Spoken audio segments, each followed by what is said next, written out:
All right, welcome to those of you watching the recording online. This is the Coaching for Equity and Computer Science panel discussion. Unfortunately, we had too many coachee pairs that were busy this morning, so we weren't able to get a live panel discussion. We do have a recorded panel discussion from earlier on that we are going to use, and at the end, we'll talk a little bit about the project going forward. So definitely please reach out if you have any questions about anything you've heard of the project going forward. So first thing we'll do is just quick introduction of myself, and then we'll jump into an overview of the project.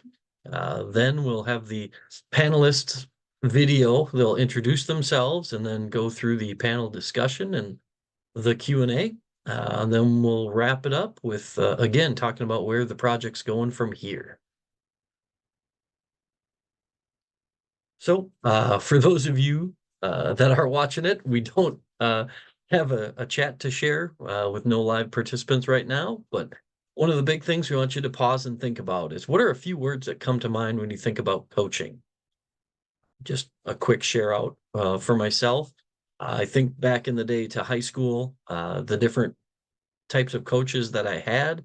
I think back to my football coach who was very stern, very transactional, where he coached me based on what he could get out of me. Um, and then I think about my basketball coach who was very transformational, very much involved in how to make me a better person and a basketball player at the same time. So those are kind of the things that come to mind when I think about coaching. When you turn that to the high school perspective, now thinking about the instructional coaches that I had, kind of that same thing. It was, were the coaches there just to see what they could get out of me, or were they there to really improve and help me as a person? So those are a couple of things that come to mind when I think about coaching. All right, so first thing we want to do is introduce you to the Coaching for Equity project. We want you to be able to hear from participants, coachee pairs, about the highs and the lows of the project, and then give space again to ask questions. Again, definitely through email or through LinkedIn. I want you to reach out and ask those questions after viewing this presentation. Who are we in the Coaching for Equity and Computer Science project? We're going to watch just a quick little video here. Public schools in the United States spend billions of dollars every year on professional development to help teachers meet the diverse needs of their students. A large percentage of this work has very limited results. Most professional development is delivered in a cookie-cutter way with no focus on the needs of individual teachers or classrooms. Traditionally, professional development in computer science has been less than a year long, and just as teachers are beginning to feel comfortable with the content, they lose their support network. As we work to create environments that are more conducive to engaging diverse individuals in computer science, we must adapt our approach to support and structure within the field. Our objective with Coaching for Equity in Computer Science is to establish a structure and model that can be used across the nation for educating and supporting more diverse teachers in the field. Coaching has been demonstrated to be one of the most effective professional development models where a teacher can set specific goals that are very related to what they want and what the needs of their students in their classroom. And then they can receive specific just-in-time professional development and support in order to achieve implementing milestones along the way towards achieving their goal. Our model is a highly individualized approach with a year-long 4-cycle coaching progression, complete with follow-up support to ensure success for all of our CS teachers. Each of our coaches will be trained and then work with 2 teachers to allow for a very tailored approach. So we want to provide a network for teachers who can come together and talk some of those things through and grow together and support each other and also hold each other accountable, especially as we're looking about implementing equitable teaching practices and asking and discussing some of those tough questions as we're thinking about how we really do reach all of our students and make sure that we're holding our students and ourselves to a level where we know that we're engaging, welcoming, and validating all of our students. The Coaching for Equity in CS project is supported by a 3-year NSF grant and is focused on high school CS education. 2 different coaching programs will be developed to help expand access to CS coaching as a part of this project. Our goal is to support a total of 72 teachers and train 36 coaches through these 2 programs. Those interested in participating should visit cscoachingforequity.org to learn more and complete our interest form. Please help us spread the word.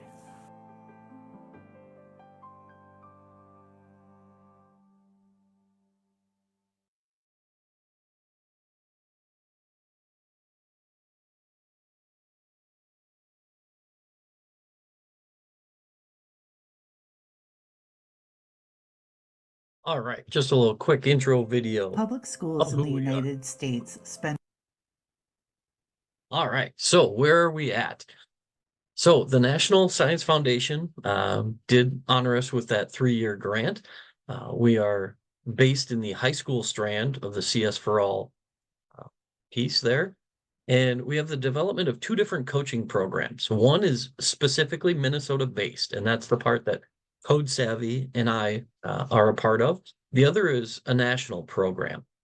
As mentioned, the goal was 36 teachers and 36 coaches and 72 teachers. Unfortunately, we fell just a little bit short in those participation numbers, as currently we have 31 coaches that have been trained and are working and have worked with 47 different teachers. So on the Code Savvy side, we are focused on Minnesota high school teachers. What curriculum they are teaching or what classes can vary from, simple intro classes to one-off classes to the AP classes that are offered. It could be standalone, could be integrated as well. We try to mix in-person and remote coaching, again, due to the distances apart that our teachers and coaches are. Sometimes they are able to meet in person, and sometimes they're still working virtually through the process. Currently, we have 7 coaches working with 10 different teachers.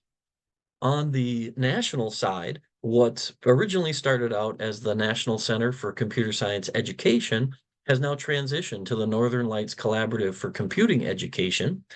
So still running the program through there, but their target is specifically the AP-CSP or AP-CSA teachers. They can be anywhere in the United States. This is remote coaching only, again, due to the distances between coach and coachee pairs. And currently we have 12 coaches serving 16 teachers.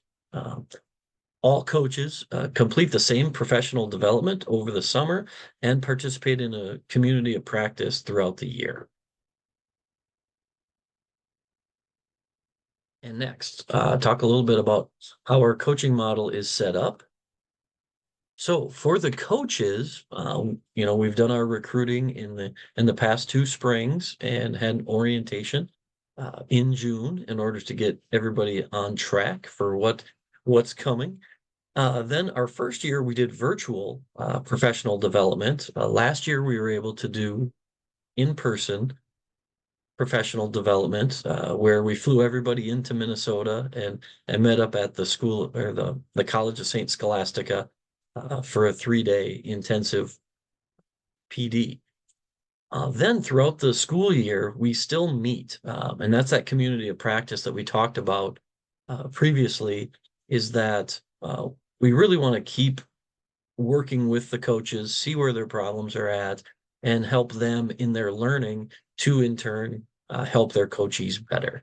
One of the things that we use at every meeting is a discussion forum, again, just to work with each other and make sure that if you're having a struggle and I'm having that same struggle, we can talk it out and come up with some better solutions. The other part is just-in-time PD. So again, we kind of go through what we have passed on to our coaches and find out again, how we can improve those things. So, and one of the best parts is at the end of the year, just sitting down and having reflection conversations and see how things went, how they've improved their practice as coaches, and how that's actually in turn helped them in their own classroom. As the teachers, or what we have tagged coachees for the project, similar process. We go through and recruit and get everybody selected and ready throughout the spring and the summertime. In the fall, we have a quick orientation where we introduce them to their coach.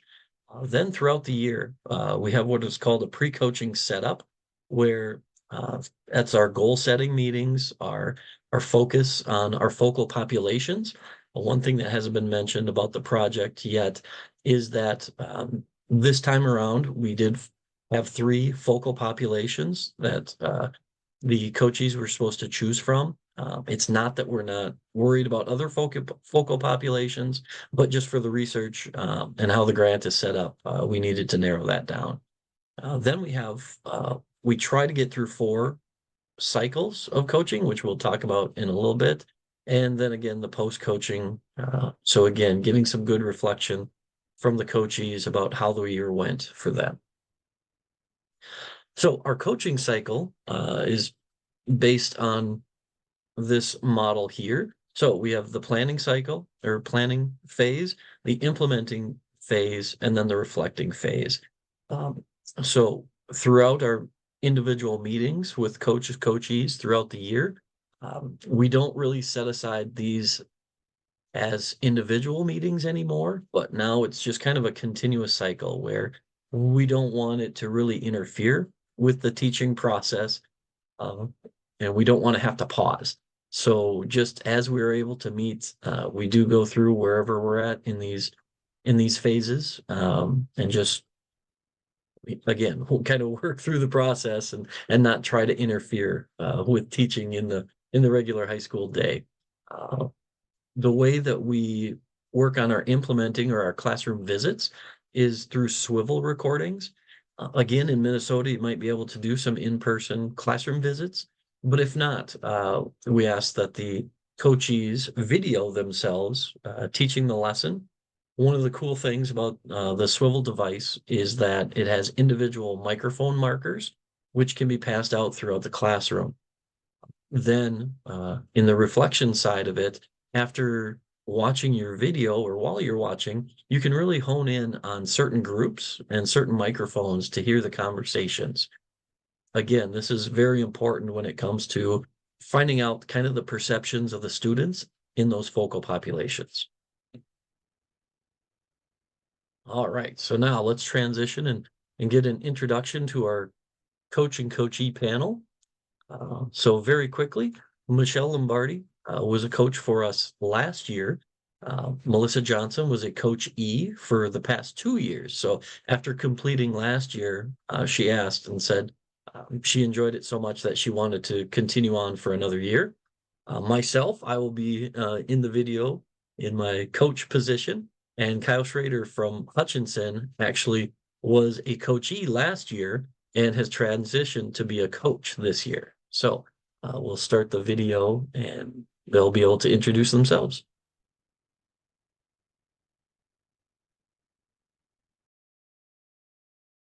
Hi, thanks, Andrea, and thanks, Pauline. I'm Michelle Lombardi. I am a middle school and upper school computer science teacher at the Ellis School in Pittsburgh, Pennsylvania. In this project, I am a coach through the National Coach Program because I'm obviously not in Minnesota. And I became a coach because, like I think a lot of computer science teachers, I started out as a math teacher. A lot of us started out in other areas. And sort of were told to teach computer science, and I totally love it, but I think that's just because I had great mentors along the way, and I really sort of wanted to give back in that capacity. Thanks so much, Michelle. We'll pass it over to Melissa. Hi, I'm Melissa Johnson, and I'm a coachee in the program, and I teach computer science and math at Mishawaka High School in Mishawaka, Indiana, and I'm not in Minnesota either. I am pretty new to teaching computer science, obviously as a coachee, and COVID was the beginning of my teaching career in computer science. I've been a teacher for like 16 years and I don't know what I'm doing. So I need as much help as I can get. I've been fast learning content and all kinds of things, but I just look for support, and I'm super excited to have Michelle and have a sounding board of someone who like knows what they're doing so that they can help me feel a little more confident. Yeah. Love that. Thanks so much, Melissa. Appreciate you being here and your involvement in our project. So we'll pass it next to Brad to introduce himself. Morning, folks. I'm Brad Haugen. I'm one of the code savvy coaches on this side of the monitor. Very excited to be a part of this. I know we're kind of going to talk about this later on, but when I was contacted last year about the possibility of being a coach, the first thing I said was, that's what I missed when I dove into it. So kind of as Melissa was talking about, you know, that need for, hey, I just need some help. And to be on this side of it and be able to help people out is awesome. Great. Thanks, Brad. We're really glad you're involved in the project. And we'll pass it to Kyle.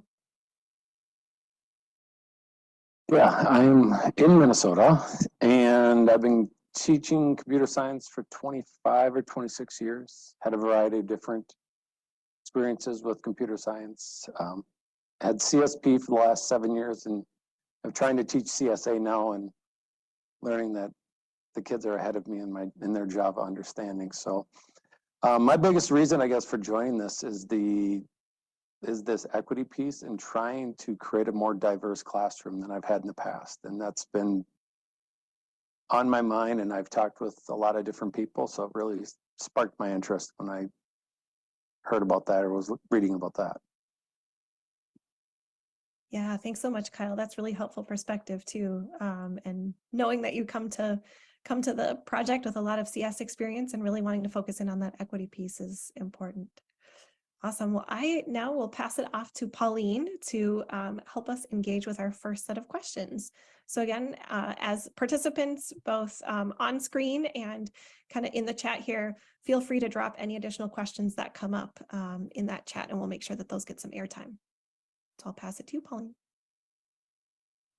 Thanks, Andrea. And again, thank you to our coaches and coachees, panelists for being here. So my first question that I'd love to have us dive into is for the coachees.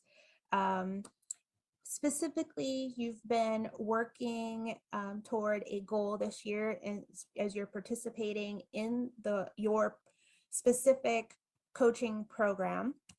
And I would love to know, have you talked a little bit about what is your goal that you set for this year?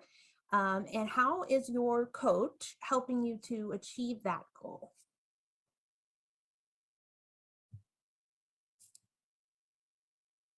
Like my kids, I forget to unmute. So Brad and I have had some similar connections with people, and so it was an easy conversation to first start to talk to Brad. And in our conversations, I kind of expressed my desire to try and build a more diverse classroom. So that's definitely kind of where his and my discussions have centered around, and in talking, him giving me some suggestions and just talking about some suggestions about what I can do locally, who I can talk to, recruiting kids, you know, what avenue do we want to go, or what avenue should I look down that I maybe haven't looked down before, to try and reach out to some kids that haven't necessarily looked at CS as an option for them to take. And that's been what we've talked quite a bit about.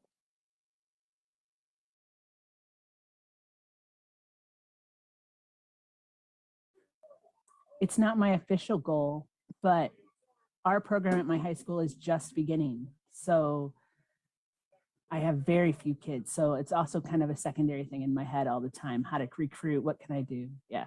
But my official goal is using inquiry to facilitate student learning and design inclusive learning experiences. So the training that I received is like let's sit down and read these self-paced student lessons. And then you go through these, okay, now your students can do them too. And it doesn't have a lot of, like when I teach math, I have examples and diagrams and all of these experiences for the kids, and I just don't have those things. And so learning how to ask computer science kids questions is super important. And also trying to design activities that everybody can, that's attainable, but also it's not just looking at the computer screen constantly. So Michelle helps me with those things all the time.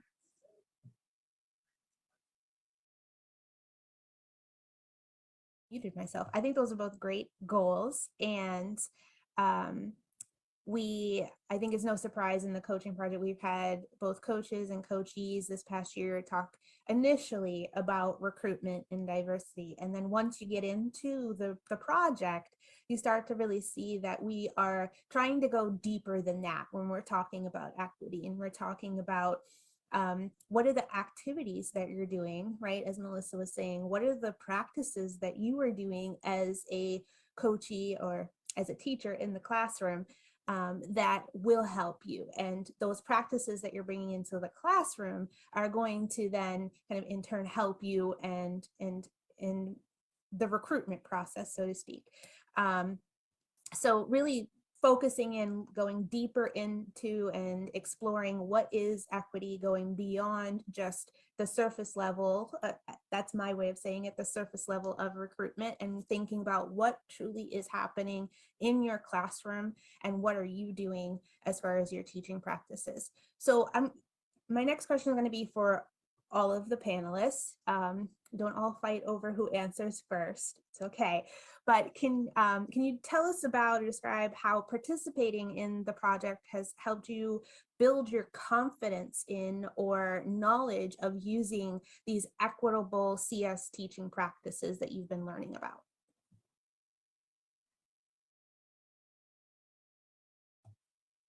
I'll go. I think the best thing for me to come out of it was, if I want to talk math, I have 5 people at my high school. I have 9 people middle school, high school. So I have a ton of people to talk to. But when I talk computer science, and it's very different than math instruction it's not a required class. So the kids don't always look at it. So having that conversation with Brad just kind of flushed out some thoughts I had that helped me to think deeper about, like, maybe what's going on in my class and maybe what's going on outside of my class that can build a more inclusive classroom. I don't feel that my classroom isn't inclusive, but you never really know, like, what does it look like from the outside? So it was interesting. We did survey the ladies in my school, or the females in my school, and it was interesting to get the feedback from that on the perspective that they have somewhat about themselves in computer science, and then somewhat just when they hear computer science, what does that mean to them? So having that has been definitely gave me some different perspectives to look at as I go forward. I have 2 computer science currently. One is 12 boys, and the other is 6 kids, and one of them is a girl. And so at the beginning of the school year, I was positive I could get more computer science kids, and I went down to study hall and talked to those kids and talked to the girls in there. Yeah, none of them really wanted to come hang out with me. But then we had recently a 8th grade like showcase for the high school, and I had a student, my female, come, and one of my African-American students who's also in my program come, and then someone who's in the intro program who's a good friend of mine's family. She's awesome, and she's going to be in my program next year. Had them come so that they could kind of talk to the 8th graders. And then I just walked around and told people as I saw them, hey, young lady, you should be in computer science next year. You should be in computer. And they just thought I was crazy, but we'll see how it worked.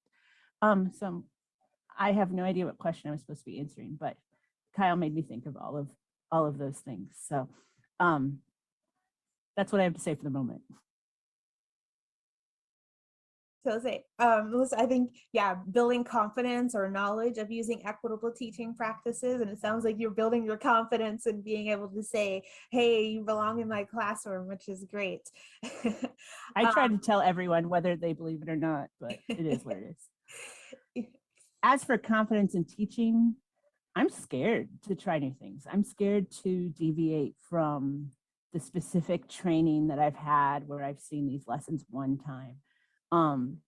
But Michelle helps me find things, helps me talk through them, make sure I kind of understand the main concepts of things. And my students know that I'm learning.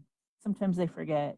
But just being able to have someone to bounce ideas off of is just huge. It's because you're right. There's 15 math teachers in my school. I am the only current computer science teacher. So I have an information tech teacher, but she swears that's not computer science. So yeah, just having someone who knows about computer science to say, hey, I have this crazy idea. And they actually kind of understand what I'm trying to say. Yeah, and I think, Melissa, you do a great job of like already having great ideas and strategies that are going to work. And I think that's where it's built my confidence and hopefully your confidence. But, you know, the teachers in this room, you're probably already doing things that get you closer to that goal of an equitable classroom. But this just gives us a chance to talk about them more intentionally and do them maybe with a little bit more structure. I know that that's sort of how it's changed my teaching just in the process of talking about it with Melissa and seeing like how, you know, how can we get this student engaged, or, you know, how can we get students interacting with the code more, and those intentional things that we try, those intentional instructional strategies, has helped my teaching as well as a coach.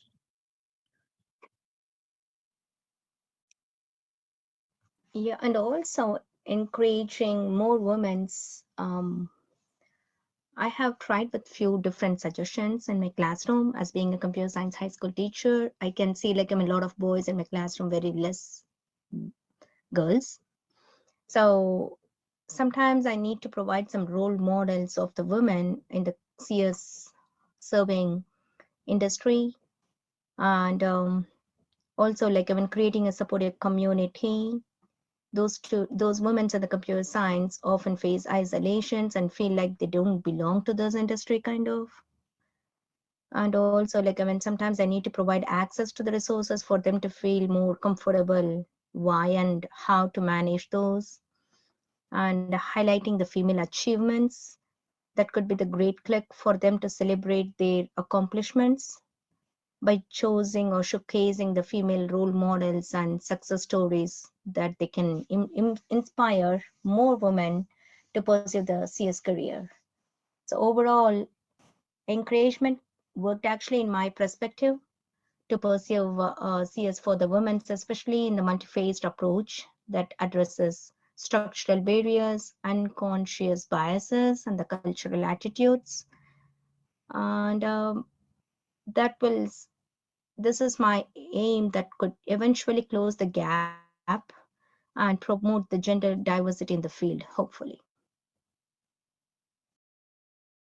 Thank you for that. I know Brad wants to jump in, but before you jump in, Brad, I just want to point out, you know, everyone so far, even our audience and participating, is really talking about more female engagement and supporting females. And that is one of our focal points. So in this project, we have 3 student focal populations. We have female identifying students, English language learners, and students with disabilities.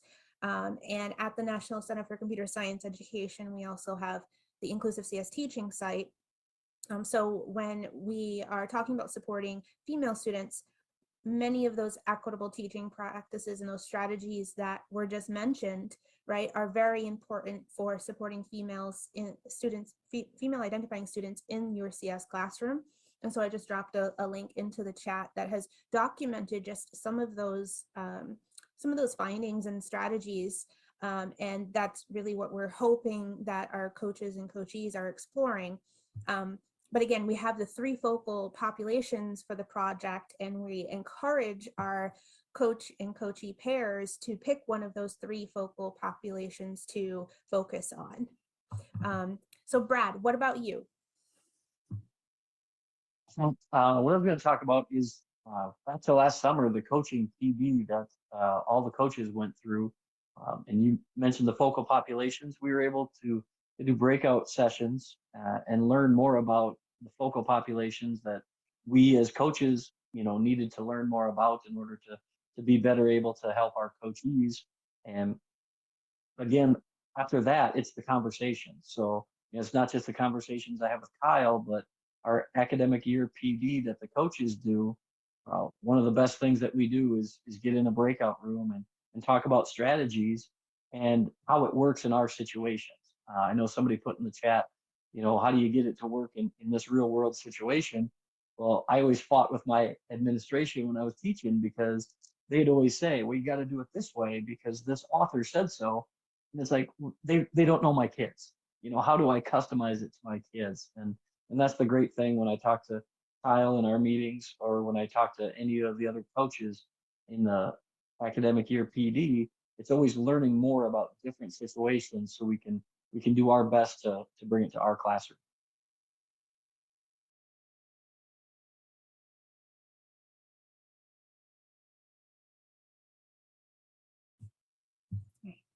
Thanks, all. I'm hoping we can maybe continue this conversation by thinking about overall. I know we've been talking more specifically about confidence, which was one of the areas that attendees identified earlier for need. But thinking about the project overall, is there something or just anything, one thing in particular about participating in the project this past year that has surprised you? I guess it's not necessarily my classroom per se, so it's not directly instruction. But I think when Brad and I were talking about it, we did this survey, reading those survey results was definitely, I don't know if I want to say eye-opening, but sometimes reaffirming of some of the things maybe some beliefs I had. And then sometimes it's like what I believed maybe was true. I didn't know, but it was like, no, that actually isn't the perspective. It was more, in mine, it was surveying the females, who they didn't even look at computer science as something that was for them. So it was interesting just to see the perspectives. And I guess I talk to kids a lot, but sometimes it's hard to get the answers to those questions, because when you talk to them, they're around other kids and they don't give you maybe the straight answer or the answer that they want to give you. They just give the answer that their friends, maybe they would expect their friends to want them to say. The little difference perspective that way. So I definitely took that to heart to see like what instructionally, how that would maybe change the engagement in my room, to change the conversations that we would have, or make it a more environment that they would have conversations that they would enjoy in the room. So I guess kind of twofold there, where that came from. So a little more background into the survey. One of the cool things we did is we separated the survey into the females that did take a computer science class and the ones that didn't. So just to actually see the perspective of the females that were in computer science classes. And I think all but one of them was like, yeah, computer science, let's go. And there's one that was like, yeah, I tried it. But, just to see the positivity of the people that did try it versus, okay, here's kind of the rationales for why, I haven't attempted computer science yet. So I thought that was pretty cool. But my big, not surprise, but more, I don't even know what you'd call it, more awesomeness about the project is you heard Kyle talk about how many years of experience he has in computer science. So his eagerness to say, hey, I'm still missing something here. There's something else that can make me better. So I think that's been the best part of the project for me is, understanding that Kyle knows so much more about computer science than I do, but yet, he's still trying to dig for answers and wants the help. So the eagerness of both of my coachees to to be coached and to try to do things better. That's been the coolest part of it for me.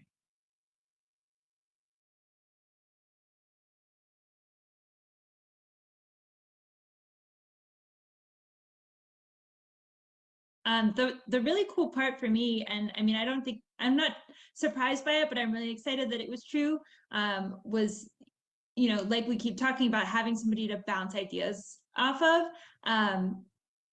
I don't know if Melissa knows this, but like now when I'm planning my own lessons, I am so much more reflective, and I kind of think like, I get to be outside of myself and be like, how would I tell Melissa to plan this? Or like, if somebody was, if she was watching me, what would I want her to see?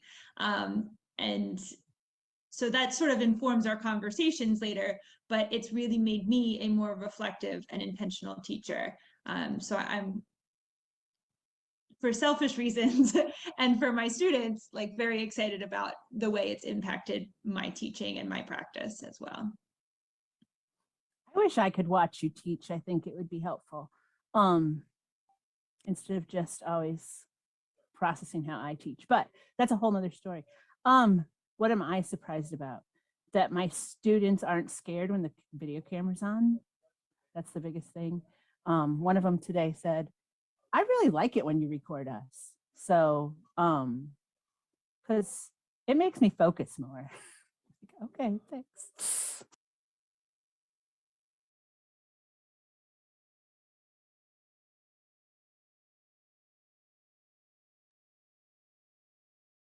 All right, so just a little bit from our panel there.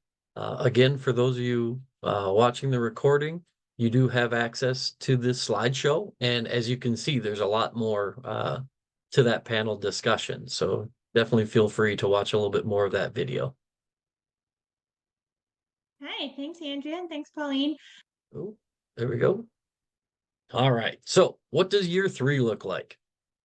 So right now, we're wrapping up our second cohort, kind of in those stages. We're finishing up or maybe starting one last cycle to try to get in before May hits. Again, we try to stay out of the way of all those things that teachers have going on in their classrooms in these last weeks. So we really want to get wrapped up and take care of them as best we can. But the rest of the year 3 for the team is going to be focusing on analyzing the data, not just from year 1, but from our year 2 cohort, refining the professional development. So we're definitely taking into account the things that we have done and altering, again, based on whether it's the data or whether the conversations that we've had with our coaches about ways that we can really improve that. And with the goal of the dissemination of the research and the resources. So after we've refined all of our Coach PD, that's something that we're looking at offering out to schools across the country. So once again, if you have any questions, please feel free to reach out to me.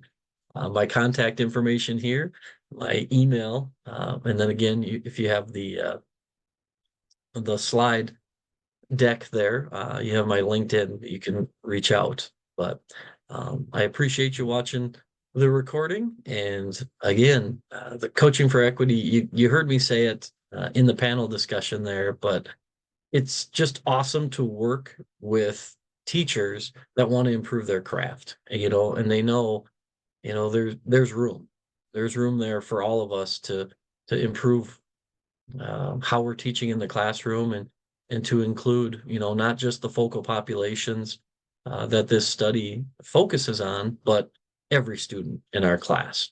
And, even beyond that, you heard the coachees talk a lot about the students that aren't in their class. How can we get the word of mouth from those students in our classes, so the students that are going, I don't really think computer science is for me, for them to be able to go to those, whether it's, your registration day or,